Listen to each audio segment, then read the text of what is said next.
వాళ్ళు చేసుకున్న అగ్రిమెంట్.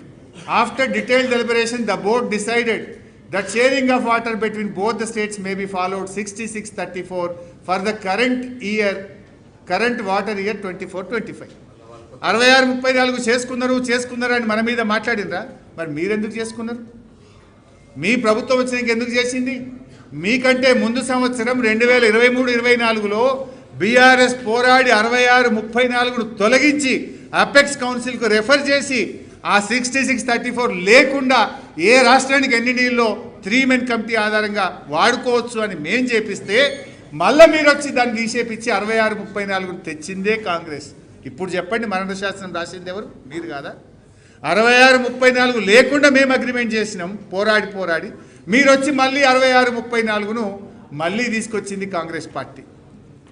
ఇది ఒకసారి ఆయన వీడియో కూడా వినండి. మనం 66-34 ఏదైతే ఒక్క 1 year కోసం ఒప్పుకున్నాము 2015లో దాన్ని అట్లాగే కంటిన్యూ చేస్తున్నారు. ఎట్లాగో ఇప్పుడు KWDT2 ఉంది కాబట్టి దాని టర్మ్స్ ఆఫ్ రిఫరెన్స్ లో ఈ అలొకేషన్ ఆఫ్ వాటర్స్ ఉంది. ఆ అలొకేషన్ ఆఫ్ వాటర్స్ డిసైడ్ అయ్యేంత వరకు రిజిస్టర్డ్ అవుతాట 66-34 అవ్వకూడదు అని. బట్ అది అయ్యేంత వరకు అట్లీస్ట్ 50-50 అన్న చెయ్యండి అని మనం ఆల్రెడీ రాసున్నాం. సో కాంగ్రెస్ గవర్నమెంట్ వచ్చినాక ఏం చేసింది? గదే 50-50 అడిగిందా? గదే 66-34 సంతకం పెట్టిందా? మేము 66-34 లేకుండా 2023లో వర్కింగ్ అరేంజ్మెంట్ చేస్తే తిరిగి 66-34 తెచ్చింది. ఏదైతే బీఆర్ఎస్ 50-50 ఇవ్వాలని 28 లేఖలు రాసిందో వాళ్ళు కూడా గదే చెప్పిండ్రు.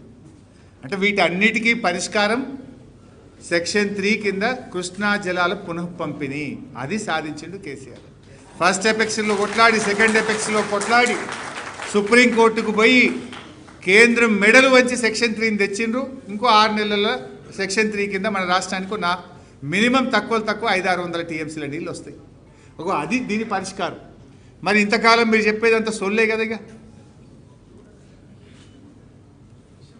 అయితే ఈ మధ్య ఇంకోటి మాట్లాడుతున్నారు వీళ్ళు, మాకు తెలంగాణ 71% రావాలి, మేము ట్రిబ్యునల్లో కొట్లాడుతున్నాం. వీళ్ళేదో కొత్తగా కనిపెట్టినట్టు 71% రావాలని మేము ట్రిబ్యునల్ ముందు వాదిస్తున్నాము అని మేము పోయినాము, నేనే ట్రిబ్యునల్ కాడికి పోయినా అని ఉత్తమ్ కుమార్ రెడ్డి ఈ మధ్య మాట్లాడుతున్నాడు.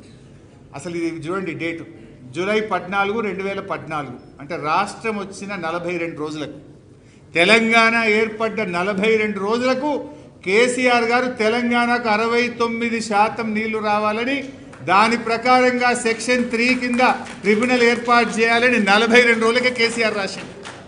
రాష్ట్రం వచ్చిన 42 రోజులకు కేసీఆర్ రాస్తే వీళ్ళేదో కొత్తగా కనిపెట్టినాం, మేమేదో ఇప్పుడు 70 అడుగుతున్నాం, 71 అడుగుతున్నాం, మేము ట్రిబ్యునల్కి పోయినాం, వీళ్ళేదో కనిపెట్టినట్టు చెప్తున్నారు.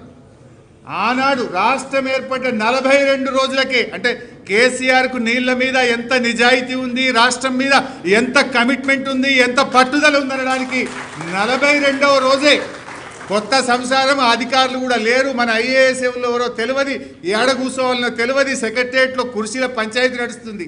కానీ ఆయన ఫోకస్, కేసీఆర్ గారి ఫోకస్ 42వ రోజే 69% నీళ్లు తెలంగాణకు రావాలని, ఆ రోజే ట్రిబ్యునల్ ఏర్పాటు చేయాలని కేసీఆర్ గారు పోరాడింది. ఇది కేసీఆర్ గారి నిజాయితీ. ఈ లెటర్ చూసినాక ఇంకెవడన్నా మెడ మీద తలకాయనోడు కేసీఆర్కు ఇలా తెలంగాణకు ద్రోహం చేసినట్టు నమ్ముతాడు ఎవడన్నా? ఈ పిచ్చి మాటలు కాకపోతే ఏంది? అసలు ఈ ఒక్కటి కాదు, ఎన్ని లేఖలనే చూపిస్తాం ముంగట. ఇగో సెక్షన్ 3 కావాలని 32 లెటర్లు రాసిండు కేసీఆర్ గారు. 32 లెటర్లు, ఒకటి కాదు, రెండు కాదు.